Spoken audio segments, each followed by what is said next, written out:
وعبادة وفرحا بقدومي وتقديرا وفضلا.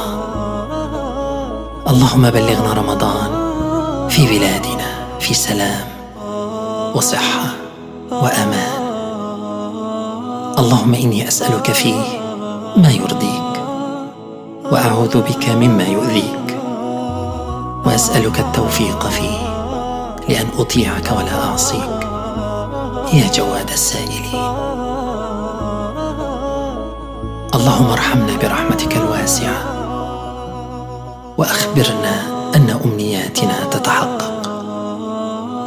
اللهم اجعل هذا الشهر وسيلة لتقربنا إليك حتى تغفر به ذنوبنا فيه. اللهم اعطنا الصبر والمثابرة في مواجهة صعوبات الحياة وتقلباتها. اللهم لا تجعله آخر العهد بنا، ولا تجعله آخر العهد من صيامنا إياه، فإن جعلته فاجعلني مرحوما ولا تجعلني محروما.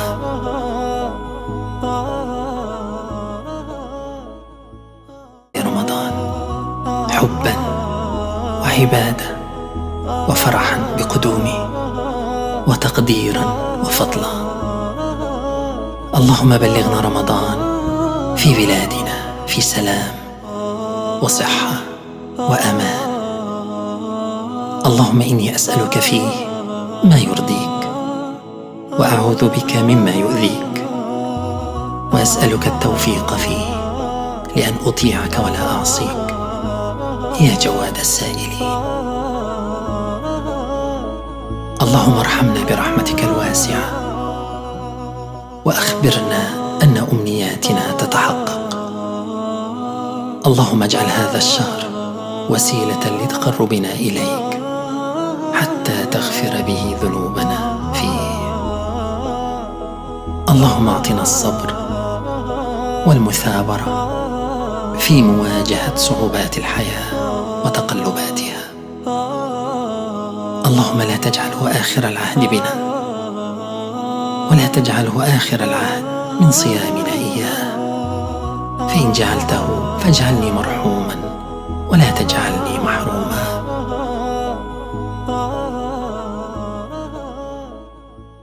يا رمضان حبا وعبادة وفرحا بقدومي وتقديرا وفضلا.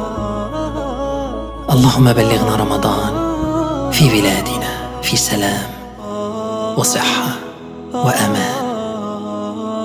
اللهم إني أسألك فيه ما يرضيك، وأعوذ بك مما يؤذيك، وأسألك التوفيق فيه لأن أطيعك ولا أعصيك يا جواد السائلين. اللهم ارحمنا برحمتك الواسعة، وأخبرنا أن أمنياتنا تتحقق. اللهم اجعل هذا الشهر وسيلة لتقربنا إليك حتى تغفر به ذنوبنا فيه. اللهم اعطنا الصبر والمثابرة في مواجهة صعوبات الحياة وتقلباتها. اللهم لا تجعله آخر العهد بنا، ولا تجعله آخر العهد من صيامنا إياه، فإن جعلته فاجعلني مرحوما ولا تجعلني محروما.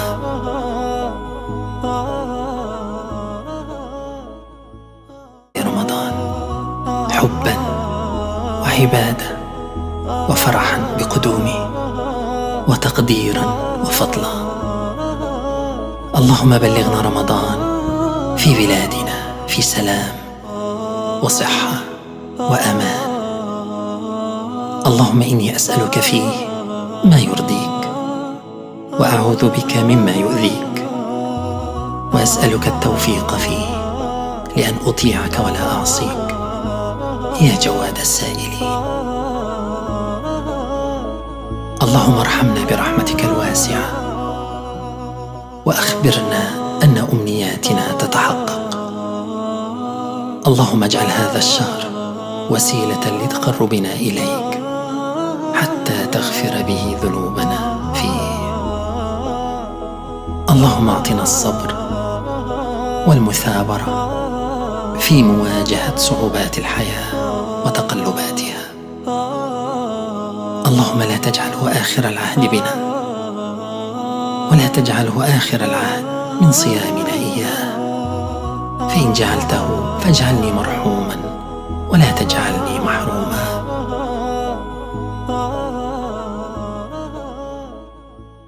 رمضان حبا وعبادة وفرحا بقدومه وتقديرا وفضلا. اللهم بلغنا رمضان في بلادنا في سلام وصحة وأمان. اللهم إني أسألك فيه ما يرضيك، وأعوذ بك مما يؤذيك، وأسألك التوفيق فيه لأن أطيعك ولا أعصيك يا جواد السائلين.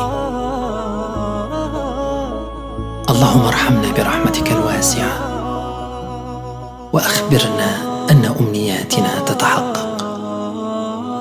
اللهم اجعل هذا الشهر وسيلة لتقربنا إليك حتى تغفر به ذنوبنا فيه. اللهم اعطنا الصبر والمثابرة في مواجهة صعوبات الحياة وتقلباتها. اللهم لا تجعله آخر العهد بنا، ولا تجعل